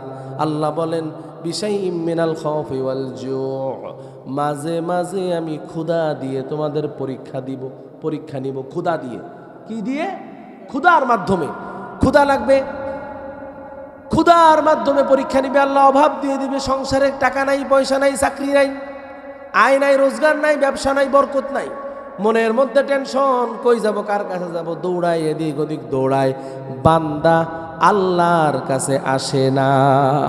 সাহাবায়ে কেরাম ক্ষুধার কারণে আল্লাহর কাছে দৌড়াইছে।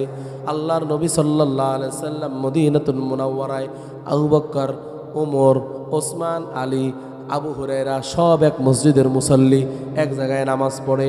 হযরত আবু হুরায়রা রাদিয়াল্লাহু তাআলা আনহু পেটের ক্ষুধায়, খাবারের ক্ষুধায় কাতরাইতেছে, মসজিদের সামনে বসে আছে। আবু বকর বের হয়, ওমর বের হয়, আলী বের হয়, ওসমান বের হয়। আবু হুরায়রাকে কেউ ডাকে না। নবীজি বের হওয়ার সময় নবীজি আবু হুরায়রাকে ডেকে বলে, ও আবু হুরায়রা, কি খবর, বসে আছো কেন? বলে ইয়া রাসূলুল্লাহ, খাবারের কোনো ইন্তজাম নাই। নবীজি বলেন আমার ঘরেও খাবারের কোনো ইন্তজাম নাই। রহমাতুল লিল আলামিন। যার কারণে কুল কায়নাত সে নবীজিও বলতেছেন আমার ঘরেও খাবারের কোনো ইন্তজাম। নবীজির কাছে খবর আসছে নবীজির কন্যা ফাতেমা আলী রাদিয়াল্লাহু তাআলা আনহুর স্ত্রী, আপনার কন্যা না খেয়ে আছে। নবীজি সাল্লাল্লাহু আলাইহি সাল্লাম ঘরে গেছে, দরজায় কড়া নাড়া দিছে।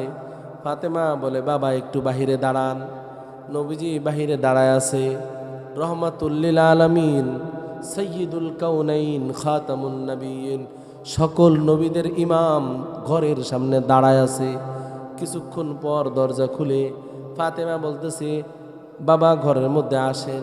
নবীজি ঘরের মধ্যে ঢুকে প্রথম প্রশ্ন করলেন, ও ফাতেমা কেন তুমি দরজা খুলতে দেরি করলা? আমি তোমার বাবা রহমাতুল লিল আলামিন নবী আসছি, দরজা খুলতে কেন দেরি করলা? দরজার সাথে সাথে কেন খুললা না? নবীজি সাল্লাল্লাহু আলাইহি ওয়াসাল্লামকে ফাতেমা বলতেছে বাবাজি আমি যে আপনার দরজা খুলে আপনাকে ইস্তেকবাল করব, আপনাকে সম্বর্ধনা দিব, আপনাকে যে গ্রহণ করব, এই পোশাকটা পর্যন্ত আমার ঘরে নাই। এই জন্য ইতাই দিয়ে শরীর ঢাইকা এরপরে আপনাকে ঘরে ডাকছি। নবীজি সাল্লাল্লাহু আলাইহি সাল্লাম কেঁদে দিছেন, কান্না করতেছেন, হায় আফসোস আমি রহমাতুল লিল আলামিন, আমার মেয়ের পোশাকের এই অবস্থা। নবীজি ঘরে বসে বলে, ও ফাতেমা কি অবস্থা তোমার? বলে বাবা 3 দিন ধরে খাবার খাই না, 3 দিন ধরে খাবারের কোনো ইন্তজাম নাই। নবীজি বলেন, ও ফাতেমা তুমি কি আমার কাছে খাবার চাইতেছো? ফাতেমা বলে না বাবা খাবার চাই না। বলে তাহলে তুমি কেন আমাকে এটা বললা? বলে না আমি আপনাকে শুধু জানাইলাম আমার কত ক্ষুধা, আমার কত কষ্ট। নবীজি বলেন তুমি যে জায়নামাজে বসে আছো এই জায়নামাজটা উঠাও, দেখো জায়নামাজের নিচে তোমার জন্য অপেক্ষা করতেছে। ফাতেমা রাদিয়াল্লাহু তাআলা আনহা জায়নামাজটা সরাইছেন, দেখেন জায়নামাজের নিচে আর মাটি নাই, জায়নামাজের নিচে শুধু স্বর্ণের টুকরা, স্বর্ণ আর স্বর্ণ। ফাতেমা রাদিয়াল্লাহু তাআলা যখন স্বর্ণ ধরতে গেছে, এই খনিজ সম্পদ যখন ধরতে গেছে, তো নবীজি বলে থামো, আজকে যদি তুমি ফাতেমা এই স্বর্ণ গ্রহণ করো, ব্যবহার করো, আখেরাতের ময়দানে তোমার শাফাআতের দায়িত্ব আমি নবী মুহাম্মদের নাই। আমি তোমার বাবা হয়েও তোমাকে শাফাআত করতে পারবো না। এই স্বর্ণ যদি তুমি গ্রহণ করো তোমার জান্নাতে তোমার যাওয়া লাগবে, তোমার জাহান্নামে তোমার যাওয়া লাগবে, আমি দায়িত্ব নিতে পারবো না। ফাতেমা বলে ও বাবা স্বর্ণ শুধু এতটুকুই নয়, উহুদ পাহাড় যদি স্বর্ণ করে দেওয়া হয় আমি ফাতেমা একটা স্বর্ণ স্পর্শ করব না। আমার জান্নাত দরকার। ক্ষণিকের দুনিয়া কষ্ট করে গেলাম, তাতে কি হয়েছে? আমি তো সাইয়্যিদাতু নিসাই আহলিল জান্নাহ, আমি জান্নাতে সমস্ত নারীদের সর্দারিনী আমি। সুতরাং দুনিয়ার কষ্ট আমাকে বাঁকা করতে পারবে না। বলেন সুবহানাল্লাহ। ফাতেমা রাদিয়াল্লাহু তাআলা আনহা এত কষ্ট করেছেন, নবীজি কষ্ট করেছেন। ওমর রাদিয়াল্লাহু তাআলা আনহু এক যুদ্ধের ময়দানে কাজ করতে করতে ক্ষুধায় পেটে পাথর বাজছে, একটা পাথর বাজছে, ক্ষুধার যন্ত্রণায় নবীজির কাছে গিয়ে বলে ইয়া রাসূলুল্লাহ দেখেন ক্ষুধার যন্ত্রণা সইতে না পেরে পেটে পাথর বাজছি। নবীজি চাদর সরায় দেখায়, দেখো ওমর আমার পেটে 3টা পাথর বাঁধা। ক্ষুধার যন্ত্রণা নবীজি পেটে 3টা পাথর বাঁধছেন, তবুও আল্লাহর হুকুম অমান্য করেন নাই। সাহাবায়ে কেরাম আল্লাহর হুকুম অমান্য করেন নাই। মিনাল খাউফি ওয়াল জু, আমাদেরও ক্ষুধা আসবে, যখন ক্ষুধা আসবে তখন ধৈর্য ধরতে হবে। হারাম পথে খাওয়া যাবে না, হারাম খাইলে কিন্তু এই শরীর দিয়ে ইবাদত করলে আল্লাহ এই ইবাদত কবুল করবে না। হারাম ভক্ষণকারীর শরীরের ইবাদত কবুল হয় না, দোয়াও আল্লাহ কবুল করেন না। হারাম যেই শরীরে ঢোকে ওই শরীরের ইবাদতও কবুল হয় না, ওই ব্যক্তির দোয়াও আল্লাহ তাআলা কবুল করেন। মনে থাকবে তো ইনশাআল্লাহ। কখনো আমরা হারাম খাবো, যতই ক্ষুধা লাগুক, অবৈধ পন্থায় উপার্জন কখনো করব? ক্ষণিকের দুনিয়া, 2 দিন আসি, 2 দিন পরেই তো চলে যাব। কে জানি যে কালকে আমাদের কার মৃত্যু হবে না, কে জানি, মরে তো যাবই। এই অল্প কিছুদিনের জন্য এত কষ্ট করে লাভ কি? আমরা দেখতেছি অনেকে বাড়ি করে, গাড়ি করে, 4 তলা, 5 তলা, 10 তলা, 20 তলা। জায়গায় একটা কিনলে হয় না, 10টা কেনে, 20টা কেনে, পুরা বাংলাদেশটা কিনে ফেলায়। আল্লাহ বলেন কোরআনের মধ্যে সূরাতুত তাকাসুর, হাত্তা যুরতুমুল মাকাবির, কবরে যাওয়ার পরে এদের মুখের মধ্যে কবরের মাটি যেদিন ঢুকবে সেদিন এদের পিপাসা মেটবে। এর আগ পর্যন্ত দুনিয়ার ক্ষুধা এদের যাবে না, দুনিয়ার খিদা যাবে না। এদের একটা পাইলে আর একটা দরকার। আমাদের এগুলো করা যাবে না। যা দিছে আলহামদুলিল্লাহ, রিজিক আল্লাহ লিখে রাখছে, এটা হবেই। আল্লাহ চেষ্টা করতে বলছেন, ততটুকু চেষ্টা করব, কিন্তু অন্যায় পথে আমরা যাব না, এটা কখনোই করা যাবে না। ভয়ে যেভাবে ঈমান হারানো যাবে না, ক্ষুধায়ও ঈমান হারানো যাবে না। হযরত বেলাল রাদিয়াল্লাহু তাআলা আনহুকে কাফেররা কত কষ্ট দিছেন। কাফেররা বেলাল রাদিয়াল্লাহু তাআলা আনহুকে ভয় দেখাইছে। বেলাল রাদিয়াল্লাহু তাআলা আনহু গোলাম ছিলেন, কালো হাবশী গোলাম, ঈমান ছাড়েন নাই। আল্লাহর নবীর এক সাহাবী খুবাইব রাদিয়াল্লাহু তাআলা আনহুকে কাফেররা শুলিতে চড়াইছে, ঝুলাইছে। আগে জুলাইক বলতেছে যে, হে খুবাইব, তুমি একবার বলো তোমার জায়গায় নবী মুহাম্মদ থাকলে ভালো হতো, এতটুকু কথা বললেই আমরা তোমাকে ছেড়ে দেব। তুমি খালি এতটুকু বলবা যে আজকে আমার যে কষ্ট হইতেছে, আমার জায়গায় নবী মুহাম্মদ থাকলেই ভালো হইতো, এতটুকু খালি বলো, খুবাইব তোমাকে ছেড়ে দেব। কাফেররা যখন এই অফার দিছে, খুবাইব রাদিয়াল্লাহু তাআলা আনহু বলেন, ও কাফেররা শোনো, ও কুরাইশ কাফেররা শোনো, আমি খুবাইব কেন, আমার বংশ, আমার পরিবার, আমার সন্তান সব যদি ধ্বংস হয়ে যায়, সব যদি শেষ হয়ে যায়, শরীরের সব রক্ত আমার যদি শেষ হয়ে যায়, আমি খুবাইব নবীজির শরীরে একটা ফুলের আঁচড় পড়বে এটাও সহ্য করব। ভয়ে ঈমান হারানো যাবে না, ক্ষুধায়ও ঈমান হারানো যাবে না। আল্লাহ তাআলা ভয় দেন, আল্লাহ ক্ষুধা দেন পরীক্ষা নেওয়ার জন্য। আল্লাহ তাআলা এই পরীক্ষা নিয়ে জান্নাতের রাস্তা সহজ করেন। কেউ যদি পরীক্ষায় না পারে, তার ঠিকানা কিন্তু জাহান্নাম হয়ে যাবে। ওয়ালানাবলুওয়ান্নাকুম বিশাইইম মিনাল খাউফি ওয়াল জুই ওয়া নাকসিম মিনাল আমওয়ালি ওয়াল আনফুসি ওয়াস সামারাত ওয়া বাশশিরিস সাবিরিন। যারা পরীক্ষায় সফল হবে আল্লাহ তাআলা তাদের জন্য সুখবর দিছেন, ওয়া বাশশিরিস সাবিরিন।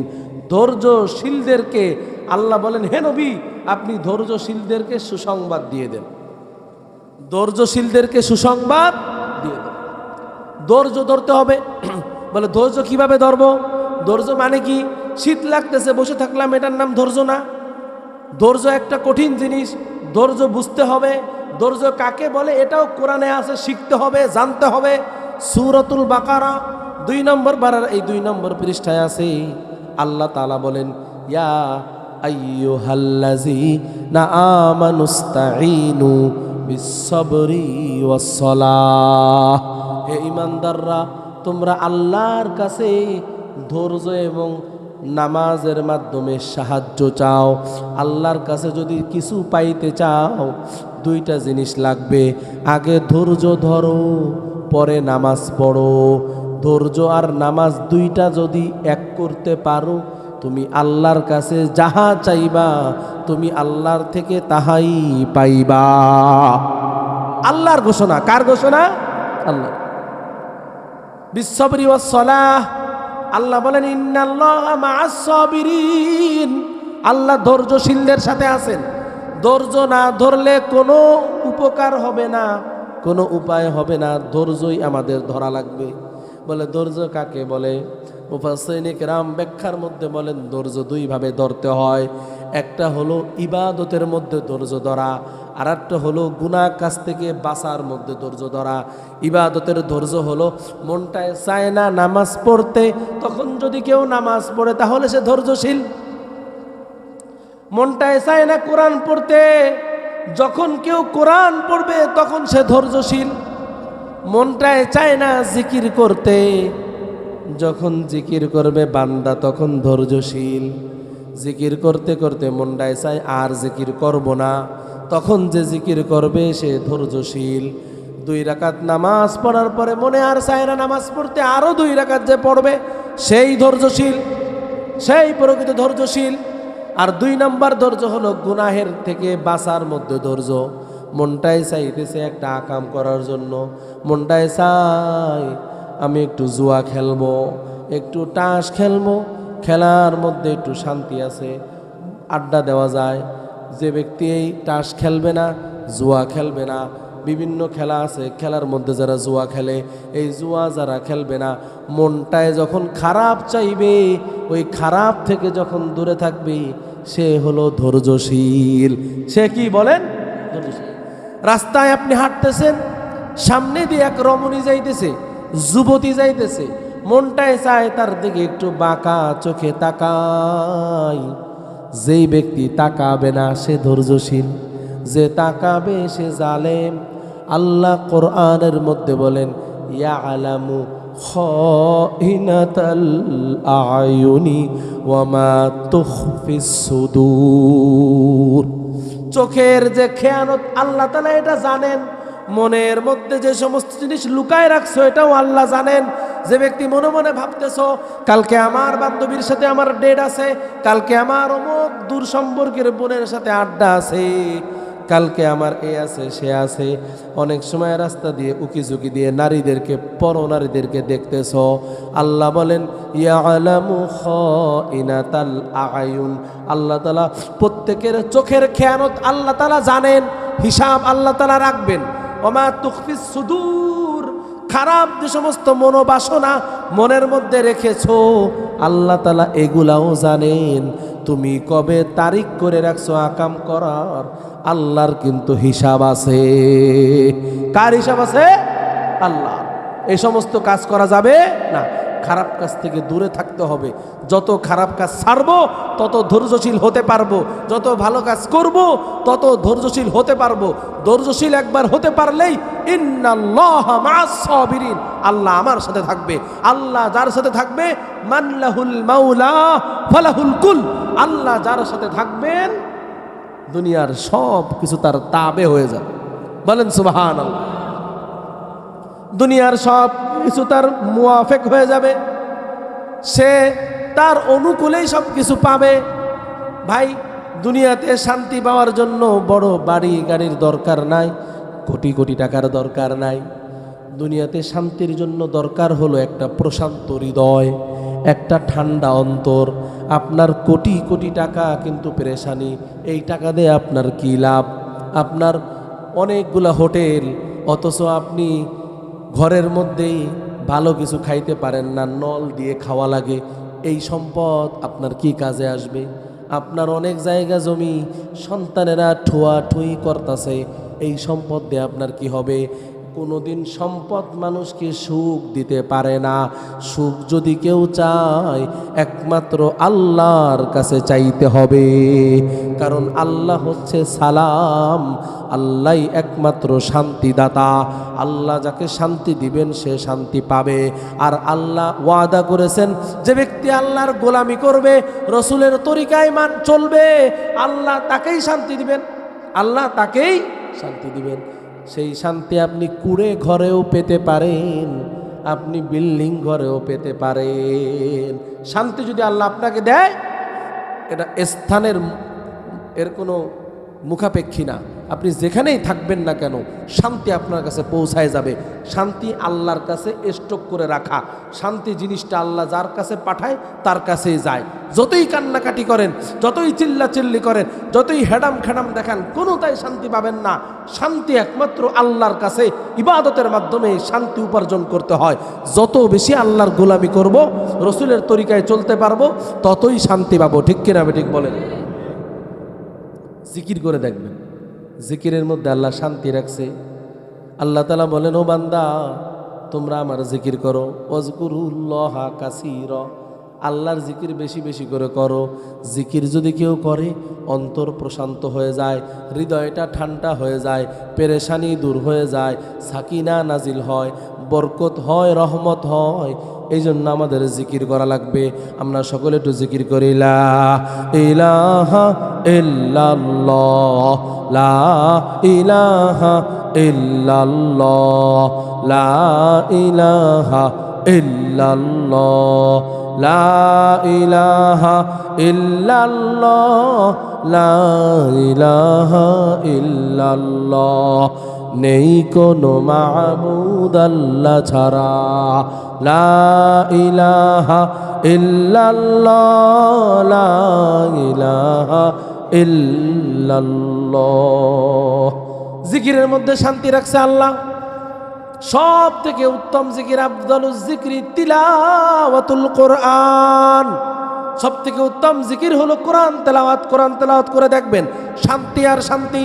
যে ব্যক্তি যত কোরআন পড়বে তার তত শান্তি হবে। আল্লাহর রসুল বলেন কোরআনের একটা অক্ষর পড়লে আশারত হাসানাত, 10টা নেকি। আর যদি কারো 10টা নেকি হয় তার তো শুধু শান্তি আর শান্তি। যদি কারো পেরেশানি থাকে, দুঃখ থাকে, কষ্ট থাকে, রাতে ঘুমাইলে ঘুম আসে না, পেরেশানি, ছেলে কথা শোনে না, বউ কথা শোনে না, এই অশান্তি সেই অশান্তি, তার জন্য সহজ রাস্তা। আল্লাহর নবী বলেন সহিহ হাদিসের মধ্যে, মান সাল্লা আলাইয়া মাররাতান ওয়াহিদান সাল্লাল্লাহু আলাইহি আশারা মাররাত, যে আমার উপরে একবার মাত্র একবার দুরূদ পাঠ করবে আল্লাহ তার উপরে 10টা শান্তি নাজিল করবেন। কয়টা শান্তি? জোরে বলেন, কয়টা শান্তি? 10টা শান্তি যদি আপনার উপরে আল্লাহ নাজিল করেন, কে আপনাকে কষ্ট দিবে? ও ভাই, বিপদে আছেন, দুশ্চিন্তায় আছেন, দুরূদ পড়েন, আল্লাহুম্মা সাল্লি আলা মুহাম্মাদ। আয় আল্লাহ তুমি নবীর উপরে শান্তি বর্ষণ করো। আল্লাহুম্মা সাল্লি আলা মুহাম্মাদ। দুরুদ ইব্রাহিম পড়েন, যেই দুরুদ পড়েন সেই দুরুদ পড়েন। দুরুদে নারিয়া, দুরুদে সাইফিল্লাহ, যেই দুরুদ ভালো লাগে। দুরুদে তুনাজ্জিনা, যেই দুরুদ ভালো লাগে সেই দুরুদ পড়েন। দুরুদেই শান্তি, দুরুদেই রহমত, দুরুদেই বরকত। যতই কষ্ট হোক, যতই ব্যথা হোক, যতই বেদনা হোক, দূর করবে আল্লাহ। রাস্তা দেখাই দিছেন, ও বান্দা তোমার টার্গেট পুরা হইতেছে না, তোমার অভাব দূর হইতেছে না, তোমার রিজিকের মধ্যে অসচ্ছলতা। কোরআনের মধ্যে আল্লাহ বান্দাকে ডেকে বলেন, সূরাতুল কফ 28 নম্বর পারা সূরাতুত তলাকের মধ্যে আল্লাহ তাআলা বলেন, ওয়ামাই ইয়াত্তাকিল্লাহ ইয়ারযুকহু মিন হাইসু লা ইয়াহতাসিব। আল্লাহ বলেন তুমি আল্লাহকে ভয় করো বান্দা, আল্লাহকে ভয় করো। যদি তুমি আল্লাহকে ভয় করো, তোমার রিজিক কোন রাস্তা দিয়ে আসবে তুমি নিজেও অনুমান করতে পারবা না। সুযোগ আছে কাস্টমারকে ঠগানোর। 1 কেজি টমেটো কিনতে চাইছে, 2টা টমেটো আমি ধাক্কা দিয়ে ফেলে দিতে পারবো। আটা বেচতেছি, আটার মধ্যে একটু লস করা যায়, চাউলের মধ্যেও ডুপ্লিকেট করা যায়, সব জায়গায় দুধেও ডুপ্লিকেট করা যায়, মধুতেও ডুপ্লিকেট করা যায়, সব জায়গায় ডুপ্লিকেট করা যায়। চাইলেই ডুপ্লিকেট করা যায়, ঠিক না ঠিক? চাইলেই 2 নম্বরই করা যায়, যায় কি যায় না? কে 2 নম্বরই করে না? একমাত্র ওয়ামাইয়াত্তাকিল্লাহ, যে ব্যক্তি আল্লাহকে ভয় করে সেই শুধু ডুপ্লিকেট করতে পারবে না। কে আল্লাহকে ভয় করে কেমনে বুঝবেন? দেখবেন তার সূরা, তার সিরাতের মধ্যে কতটুকু ইসলাম আছে। যে ব্যক্তি আল্লাহকে ভয় করে সে আল্লাহর রাস্তায় চলার চেষ্টা করে। আর যখন বান্দা আল্লাহকে ভয় করতে শিখে, তার মধ্যে আর কোনো অপরাধ থাকে না, অপরাধ সে করতে পারে না। বড় এক বুজুর্গের ঘটনা। জালেম শাসক তাকে আটকাইছে, তুমি আমাকে আল্লাহ বলবা, দিনের দাওয়াত দিতে পারবা না, বনি ইসরাইলের। তো সে বলে, কেমনে আপনাকে আল্লাহ মানব? আপনারেও তো একজন সৃষ্টি করছে, আপনারেও তো একজন মারবে, আপনি তো মরবেন। আপনি যদি গ্যারান্টি দেন আপনি মরবেন না, আপনাকে আল্লাহ মানব। কোনো তাই বাদশা তারে বুঝাইতে পারে না। বাদশা চিন্তা করছে এই ছাত্রটাকে যদি হেদায়েত করা যায়, মানে আমার দিকে আনা যায়, আমার দলে আনা যায়, অনেকেই আমারে আল্লাহ মানবে, অনেকেই আমাকে খোদা মানবে, অনেকেই ইসলাম থেকে দূরে সরে যাবে। তাই তাকে একটা জেলখানার মধ্যে, একটা ঘরের মধ্যে আটকাইছে, সাথে একটা নারীকে দিয়ে দিছে, সুন্দর একেবারেই সুন্দর একটা তরুণী, তরতাজা যুবতী, একেবারেই নতুন যুবতী। দেখলে যে কেউ তার দিকে তাকায় থাকবে। যুবতীকে এক ঘরের মধ্যে রাইখা সেই ঘরের মধ্যেই ওই ছাত্রকে রাখছে, ওই আল্লাহর বান্দাকে রাখছে। এবার রাতের বেলায় ওই মেয়ে এক কোনায়, এই ছেলে এক কোনায়, দুইজন দুই দিকে ঘুমাইতেছে। এখন মেয়েটা বারবার দেখে ছেলেটা কিছু করে কিনা, দেখে ছেলেটা আর এক দিক ফিরে শুয়ে আছে। কিছু যখন রাত্র একটু গভীর হয়েছে, ছেলেটা উঠছে, ওঠার পরে অজু করে সে আইসা নামাজে দাঁড়াইছে, নামাজ পড়ার পরে বসছে, বসার পরে একটা মোমবাতি জ্বালাইছে, মোমবাতি জ্বালায়, মোমবাতির মধ্যে কিছুক্ষণ পর পর আঙ্গুল দেয়, আঙ্গুল বাইর করে, আঙ্গুল দেয়, আঙ্গুল বার করে। সারা রাত এভাবে পার করার পরে সকালবেলায় ওই যুবতী জিজ্ঞেস করে, কিরে ভাই, তুমি আঙ্গুল মোমবাতির মধ্যে দিছো আর বের করছো কেন? যুবক বলে, ও যুবতী, আমি তো মানুষ, আমার মনেও তোমার প্রতি টান আসছে, কিন্তু আমি আল্লাহকে ভয় করি। আমি চিন্তা করছি, আল্লাহ যদি আমাকে জাহান্নামের আগুনে পোড়ায়, জাহান্নামের আগুন কত কষ্ট হবে, সেই পরীক্ষা করার জন্য মোমবাতি জ্বালাইয়া আঙ্গুলটা মোমবাতির মধ্যে একটু দিছি, দেখি আঙ্গুলের মধ্যে আগুন ধরে, গরম লাগে, আবার আঙ্গুল বের করছি। মনটারে বুঝাইছি, মন, দুনিয়ারে আগুন তুই সইতে পারিস না, আজকে যদি তুই জেনা করিস তাহলে কিয়ামতের ময়দানে জাহান্নামের আগুনে পোড়া লাগবে। জাহান্নামের আগুনের পাওয়ার কত? জাহান্নামের আগুন আল্লাহ তাআলা 70 লক্ষ বছর আগুন পোড়াবে। আগুন দিয়ে আগুন পুড়াইতে পুড়াইতে আমরা যে আগুন দেখি, হলুদ আগুনটা লাল হয়ে যাবে, লাল আগুন আবার পুড়াইতে পুড়াইতে সাদা হয়ে যাবে, ওই সাদা আগুন পুড়াইতে পুড়াইতে কালো হয়ে যাবে। জাহান্নামের আগুন হবে কালো। দুনিয়ার আগুন থেকে কয়েক কোটি গুণ পাওয়ার হলো জাহান্নামের আগুনে। নমরুদ যে আগুনে ইব্রাহিম আলাইহিস সালামকে পুড়াইছিল, ওই আগুন কিছুই না। আল্লাহ তাআলা জাহান্নামের মধ্যে যে আগুন রাখছে, ওই আগুন কোনো মানব সহ্য করতে পারবে না। ওই বান্দা বলে, ওই যুবক বলে, ও যুবতী, আমি তো জাহান্নামের আগুন সইতে পারবো না, তাই তোমার দিকে আমি বাঁকা চোখেও চাই নাই, বাঁকা চোখেও তোমার দিকে আমি চাই নাই। আমি মোমবাতির আগুন সইতে পারি না, জাহান্নামের আগুন কেমনে সইব? সুতরাং তোমার দিকে আমি বাঁকা চোখেও চাই নাই। আমি আল্লাহকে ভয় করেছি। ওমাই ইয়াত্তাকিল্লাহ ইয়ারযুকহু মিন হাইসু লা ইয়াহতাসিব। কেউ যদি আল্লাহকে ভয় করে, তারে কে বাঁচায়? বলেন, কে বাঁচায়? আল্লাহ বাঁচায় দেয়। ভয় করতে হবে আল্লাহকে। বিপদ যতই হোক, অভাব যতই হোক, ক্ষুধা যতই হোক, সমস্যা যতই বড় হোক, অন্যায় পথে যাওয়া যাবে না। আল্লাহর ভয় মনে রাখতে হবে। বেশি বেশি করে দুরূদ পড়তে হবে, দুরূদ পড়লেই শান্তি। আর আল্লাহর নামের জিকির করতে হবে।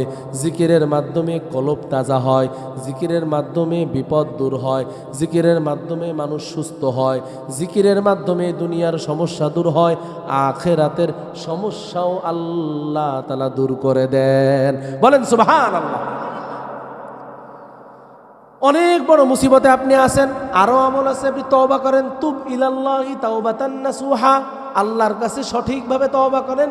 নাসুহা তওবা করেন, পিওর তওবা করেন, খালেস তওবা করেন। আপনার তওবা যত খালেস হবে, যত পিওর হবে, আল্লাহ আপনার সমস্যা তত সুন্দরভাবে সমাধান করবেন। বান্দা যদি তওবা করে, আল্লাহ অনেক খুশি হন। ওমান তাবা ওয়া আমিলা সলিহান ফাইন্নাহু ইয়াতুবু ইলাল্লাহি মাতাবা। যে ব্যক্তি আল্লাহর কাছে তওবা করে, আল্লাহ তার সব গুনাহ মাফ করে দেন। বলেন সুবহানাল্লাহ। আল্লাহ তাআলা তার পূর্বের গুনাহগুলোকে নেকি দ্বারা পরিবর্তন করে দেন। বলেন সুবহানাল্লাহ। খালি তওবা করা লাগে।